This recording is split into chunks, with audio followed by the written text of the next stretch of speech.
সর্বোত্তম স্বার্থে আদালতের নির্দেশনাক্রমে মাতা পিতার সম্মতিক্রমে বিধি দ্বারা নির্ধারিত প্রক্রিয়া অনুসরণ ক্রমে বিবাহ সম্পাদিত হইলে উহা এই আইনের অধীন অপরাধ বলিয়া গণ্য হইবে না।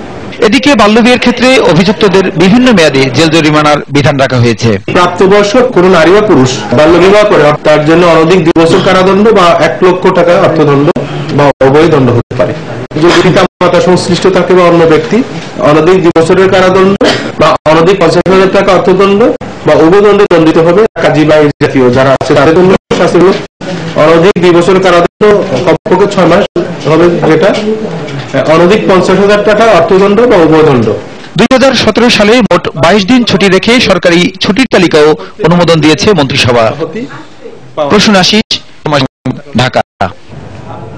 আওয়ামী লীগের স্থানীয় সরকার মনোনয়ন বোর্ডের সভা হয়েছে। সন্ধ্যায় প্রধানমন্ত্রীর সরকারি বাসভবন গণভবনে এই সভা হয়। প্রধানমন্ত্রী ও আওয়ামী লীগ সভানেত্রী শেখ হাসিনার সভাপতিত্বে এই বৈঠক শুরু হয়। এতে দলের সাধারণ সম্পাদক ওবায়দুল কাদের সহ 19 সদস্য বিশিষ্ট স্থানীয় সরকার মনোনয়ন বোর্ডের বেশিরভাগ সদস্য অংশ নেন। আসন্ন জেলা পরিষদ নির্বাচনকে সামনে রেখে স্থানীয় সরকার মনোনয়ন বোর্ডের এই সভা হয়।